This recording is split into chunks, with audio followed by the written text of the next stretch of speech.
Former prime minister Imran Khan, उनका एक statement मुझे प्रोग्राम के आगाज़ में चलवाना है, लेकिन कुछ बातें मैं उससे पहले कहना ज़रूरी समझता हूँ। कल हमने अल कादर यूनिवर्सिटी के हवाले से जो मलिक रियाज से ज़मीन मिली और किस तरीके से उसकी ट्रस्ट डीड चेंज हुई, उसके ऊपर प्रोग्राम किया था। उस प्रोग्राम का मकसद कतन भी कहीं भी इन लोगों के लिए मेरे नुक्ता नज़र में ये नहीं था कि वो पैसे इमरान खान ने खा लिए या बुशरा बीबी ने खा लिए।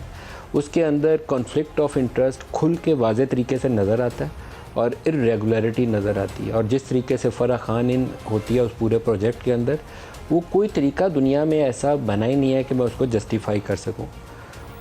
बुशरा बीबी की मैं दिल से इज़्ज़त करता हूँ, मैं उन्हें जो बात कहनी चाहिए कहना चाहिए। मेरा नहीं ख्याल है कि वो फिनंशियल इर्रेगुलरिटी में बुशरा बीबी पैसे खा गई या इमरान खान पैसे खा गया, ये भी मैं बातें ऑन एयर कहूँगा।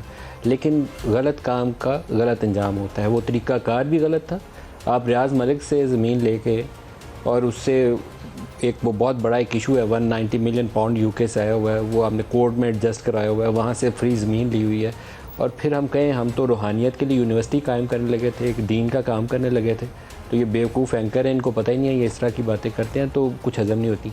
मेरा नहीं ख्याल है कि इसमें इमरान खान ने या बुशरा बीबी ने 4 आने भी कमाए होंगे। मैं उनकी वाक़ईतन इज़्ज़त करता हूँ और मेरा नहीं ख्याल है कि वो पैसे खाने वाले हैं, लेकिन ये गलत काम है और गलत काम है। मैं इसको 1000 एक दफ़ा गलत कहूँगा, चाहे इसके बाद जो मर्ज़ी रिएक्शन दिखाएँ, मुझे उसकी भी ज़्यादा फ़िक्र नहीं है। दूसरा एक एटीट्यूड है, आप इस्लाम की बात मैं ऑन एयर करना चाहता हूँ, रूहानियत बताना चाहता हूँ या उसको फॉलो करना चाहता हूँ तो क्या करना चाहिए। मैंने बहुत ज़्यादा किताबें इस इशू के ऊपर नहीं पढ़ी, बहुत ज़्यादा मेरे पास इल्म नहीं है, मैं कोई अल अज़हर यूनिवर्सिटी से कोई ज़ेर तालीम नहीं वहाँ रहा, वहाँ से कोई इल्म नहीं हासिल करके आया। लेकिन चंद एक किताबें जो बुज़ुर्गों ने तजवीज़ की कि पढ़नी चाहिए, इससे आपको नॉलेज मिलता है। कश्फुल महजूब का बहुत नाम आता है, पढ़ें आप। कश्फुल महजूब पढ़ने के बाद आपको क्या चीज़ मिलती है। फतुहुल गैब मैंने अभी ये चंद दिन पहले ही रमज़ान के महीने में पढ़ी किताब, उसमें 2-4 बातें नज़र आती हैं। एक तो मैं नहीं होनी चाहिए सबसे पहले, कोई जो आपको अली हजवेरी की किताब से भी और शेख अब्दुल कादिर जिलानी की किताब से भी एक चीज़ जो आपको पहला लेसन मिलता है ना, आपको मैं मारनी है। और अपना आपको वो फ़िना फ़िल्लाह, बड़े वो मुश्किल सी टर्मिनोलॉजी है, मैं उसको आसान लफ्ज़ों में आपको समझाने की कोशिश करूँगा कि अपनी ज़ात को अल्लाह की रज़ा में रंगना है और मखलूक की खिदमत के लिए वक्फ़ करना है। पहले तो मैं मारनी है और फिर ये चीज़ करनी है कि अपने आप को अल्लाह की रज़ा में रंगना है और मखलूक की खिदमत में जाना है। और कभी ये दिमाग में गलत ख्याल नहीं पाल लेना कि आप दीन में उस दर्जे पे फ़ायज़ हो गए हैं जो अल्लाह के किसी वली के लिए। ये वली का दर्जा अल्लाह को पता है कि किसको मिल रहा है। वो एक आपके जुमले से आपकी सारी वलायत जो है वो ज़मीन बोस हो जाएगी जिस दिन आपके अंदर तकब्बुर आ गया या गलत ख्यालात आ गए।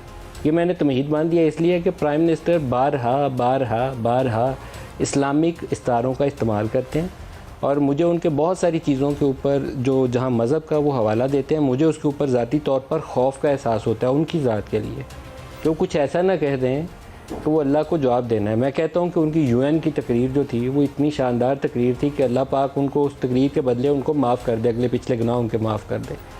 लेकिन अगर आप तकब्बर, बड़ाई या मज़हब का नाम इस तरीके से इस्तेमाल करें कि मैं रियासत मदीना कायम करने लगा हूँ, लेकिन रियासत मदीना में मैं जो है इनके दाएं बाएं बैठा हुआ, एक तरफ मुझे फ़ोटो नज़र आए फ़रा खान की और दूसरी तरफ सरवर खान की नज़र आए, एक तरफ शुगर वाला नज़र आए, एक तरफ दवाइयों वाला नज़र आए और फिर कहें रियासत मदीना, तो रियासत मदीना का नाम इस्तेमाल जायज़ नहीं रहता।